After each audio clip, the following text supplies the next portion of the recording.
Hi everybody, my name is Isabella Yarborough. Hi, my name is Max Moody. My name is Brittany Zamora. And I'm Josephine Caliendo. Please enjoy our podcast on norms, identity, and difference, focusing on neo-slavery and care labor in Asia.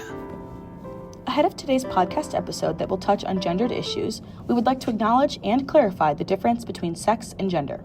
While sex is a biological difference between chromosomes and reproductive organs, gender is far more nuanced. It is a social construction and performed behaviors that one chooses to engage in to affirm their identity. All right, as Isabella said before, we will dive deep into the case study Asian care labor and neo-slavery. I'd like to start with a story about a woman who battled domestic worker exploitation. Mary Chris is a woman who grew up as a street vendor in the Philippines, and in 2018, she found hope in the idea of being a domestic worker in Vietnam based on a Facebook advertisement. So with no passport or guidance, she and other women alike were recruited and went straight to the airport. Upon arrival, Mary Chris realized there was no domestic job and was taken across borders into China. Horrified, Mary Chris was told she was going to be the pregnancy surrogate for a wealthy Chinese man. Mary Chris was one of only some who got to escape the horror of domestic worker violence after months of suffering. She got a hold of the Chinese police who raided the hotel where the Filipino and Vietnamese women were kept. She got to keep her daughter, who was born in July of 2019. Although she was lucky to have been liberated from exploitative domestic labor, Mary Chris still has flashbacks of her time in China. Mary Chris says that if she ever traveled again for work, she would make sure she used an authorized recruitment agency. She also hopes women will begin to protect themselves and put safety over work. As we can see from one of the many stories from women domestic workers, Asian care labor is not only an economic issue, but an important topic in international relations and gender.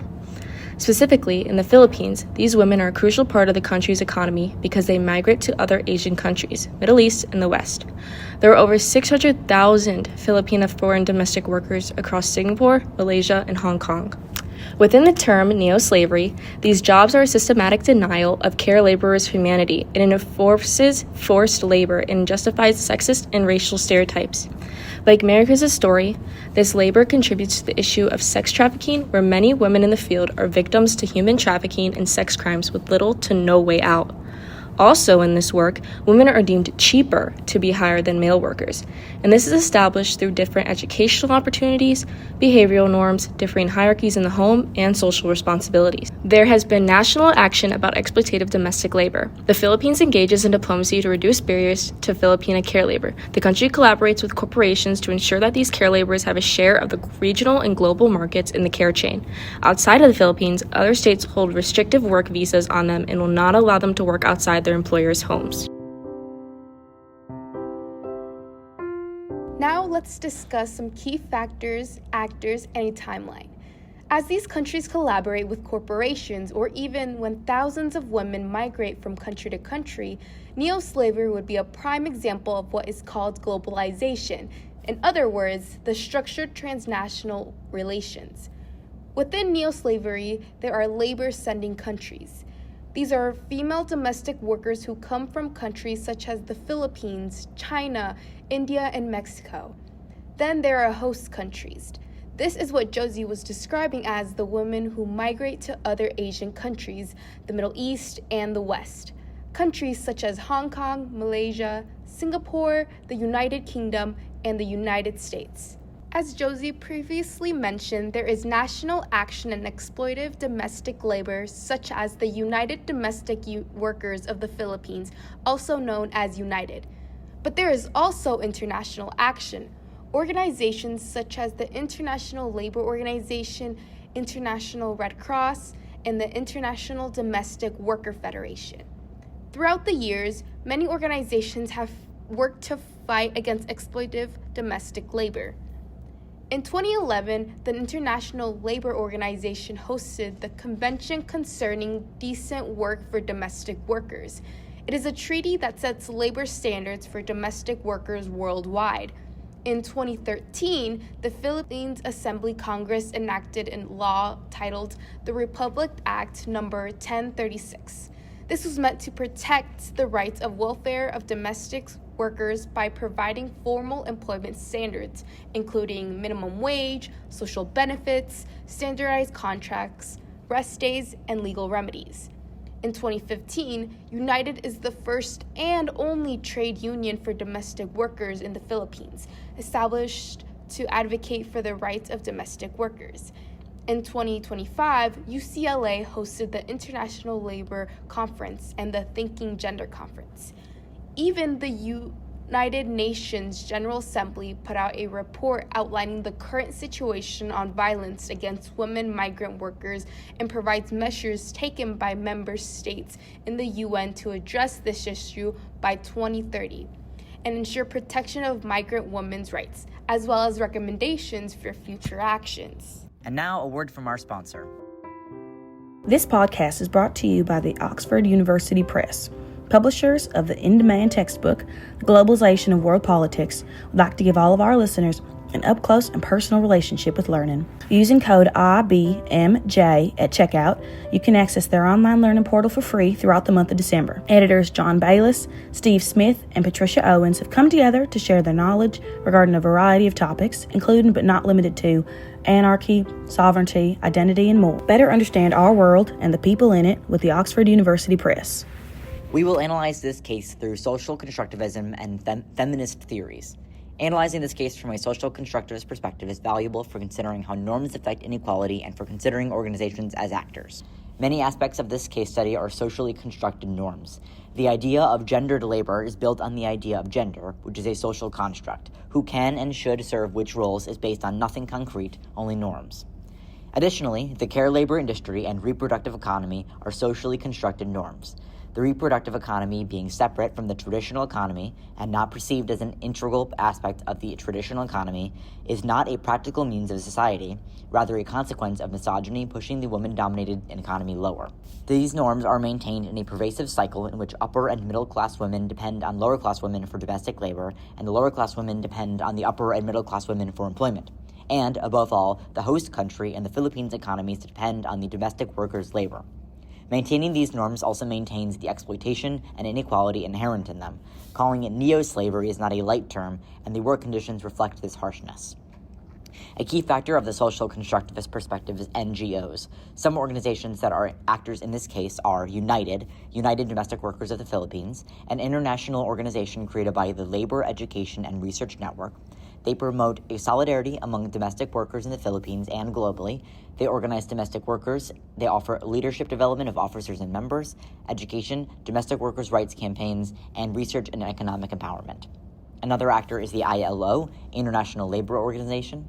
They provide instrumental research showing work conditions. They themselves only conduct research, but their research is used by many other actors concerned with domestic workers. Their research shows that domestic workers work more than 10 hours a day with no rest days, are excluded from minimum wage laws and social protections, face restrictive immigration systems, isolation, and a lack of legal support that puts migrants at risk of exploitation. Another actor is the ICRC, International Committee of the Red Cross. They work to minimize the impact of violence and improve resilience. Their work in the Philippines mostly involves healthcare workers. However, care labor is intertwined with healthcare. They organize workshops on the production of healthcare workers and provided education on rights. They're dedicated to making domestic workers feel protected, respected, and accessible. Moving on to feminism.